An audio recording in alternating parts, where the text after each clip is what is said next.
Yesterday, he was a hero. Today, Russian fighters supporting the rebellion are vowing revenge. We were ready to stand behind you, they say. You lied. We will not simply forget. Yevgeny Prigozhin, known as Putin's chef, headed a private army loyal to the Kremlin and was one of its most effective and brutal tools of war until last Friday. Frankenstein's monster, this is a problem that Putin himself created. He created Prigozhin. He created this idea of a man who can do the most brutal fighting for Russia without sending real troops. And then all of a sudden, he can't put this back in the box once it's been unleashed. His frustrations with the Russian military leadership boiled over into revolt. He led his men marching towards Moscow, but 200 kilometres from the capital, he called it off. We're in the midst of a moving picture. We haven't seen the last act. The Wagner chief exiled to Belarus. His mercenary is to be absorbed into the Russian army. But the international community is unconvinced it's over. I find it very hard to believe that Prigozhin will have a quiet, peaceful retirement in Belarus. Clearly, you can't have events like that and just wipe them out, pretend that you'll go back to stability. The Australian government pledging further support for Ukraine. This new military and humanitarian assistance package is an additional $110 million, bringing our total contribution to $790 million. As its fighters on the front lines take advantage of the Kremlin's distraction, launching a major counteroffensive. Ukraine's military says it's gaining significant ground on the southern and northern flanks around Bakhmut, the city taken by Wagner forces this May. За надану підтримку, вона дуже вагома і реально допомагає нашим воїнам рухатись. So, as the Kremlin flounders in the fallout of this failed revolt, is this the moment Ukraine has been waiting for? Well, Ukraine's ambassador to Australia is Vasyl Myroshnychenko, who joins us now from Canberra.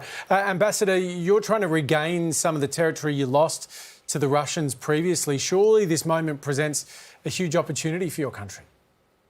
It does. A lot will depend on the resilience of the international coalition, on the ability of the countries to continue supply and support for Ukraine, because we already see how well armor and tanks are performing in Ukraine, and long-range missiles and multiple rocket launchers. So a lot will depend on our ability to maintain that international coalition of support, where Australian contribution is essential, and we highly appreciate it. Ambassador, we don't have much information about why Yevgeny Prigozhin called off this revolt. What do you know? We don't know much. We are just watching, as everybody else was watching what was happening. It was a bit bizarre that he made statements that the reasons why Russia has invaded Ukraine was all a lie, and then he calls on a mutiny, goes on and takes over Rostov and the southern military command, and then marches on Moscow, shooting down several helicopters on the way. And that was just kind of bizarre, for those who study Russia, who've been watching Russia for a long time. We definitely see that something is going on and something is wrong. And I think it's a very strong signal that it may be crumbling. And Russian decision to invade Ukraine last year was already a sign of it, that Putin's regime cannot last longer. Now we see it's all cracking down, because in Russia, you can't really demonstrate weakness. And I think Putin has really lost his leadership or his upper hand in whatever he's been doing, because his invasion of Ukraine did not go according to the plan. His own creation, Prigozhin is his own creation, has gone on mutiny against him, and he called him a traitor and said he will be punished. And 12 hours later, he pardoned him and let him go to Belarus. I think it's all very extraordinary. The Wagner Group was behind some of Russia's biggest offensive on Ukraine. Does he still pose a threat? Of course, they're all going to go back. And the only victory that Russians could claim recently was, of course, the taking over of Bakhmut. And that was credited to Wagner military, to that group, which they've claimed as the only victory that they've had recently. So apparently, as they go back to their bases and rejoin the Ministry of Defense, they do still pose a threat. And also, Wagner Group is actually, complicit in some of the biggest war crimes and crimes against humanity which Russians have perpetrated in Ukraine. And being mercenaries was always providing Russian government with some sort of sign of deniability, where they could all say that it was not them, but that was, the mercenary group. Now they are all merging all these private military companies, which there have been already a number in Russia. We've seen them proliferating. They all are now being centralized under one command. Ambassador, I suspect many Aussies probably never heard of Yevgeny Prigozhin up until this weekend. Who presents more of a threat to your country? Is it Prigozhin, this warlord mercenary, or is it Putin desperately trying to show now that he is actually the guy in charge? Well, of course, it's Vladimir Putin and Russian leadership which have supported that invasion of Ukraine. I don't think it's going to get any worse. But we see that the system that he's created, the system of where the competition for power and influence is something which is very tense. And the way the system is run is when you have one Tsar and all other vassals fighting each other. And now all of a sudden, one of those vassals decides to go against the Tsar, and it's really unheard of. And if somebody can challenge Putin, we've seen others who challenged Putin. What happened to them? They were either killed or they were sent to jails.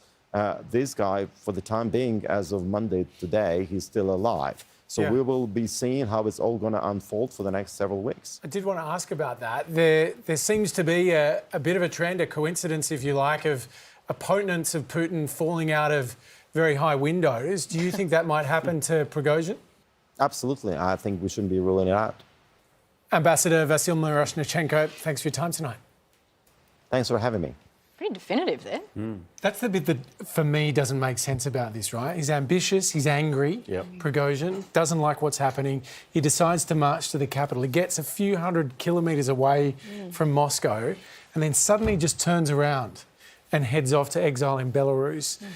Someone put it to me, he's either more naive than he looks or there's more to this deal to get him to go there than what we can see currently. And that's the bit that I think still hasn't really been explained. Why did he turn around and march towards Belarus instead, if indeed that's where he goes? There's some theory that they may let him have Belarus. Look, I think you can't rule it out. He's got ambition. He wants power. Yep. You know, Lukashenko, who's in charge of Belarus, has been quite paranoid about the Wagner group in the past.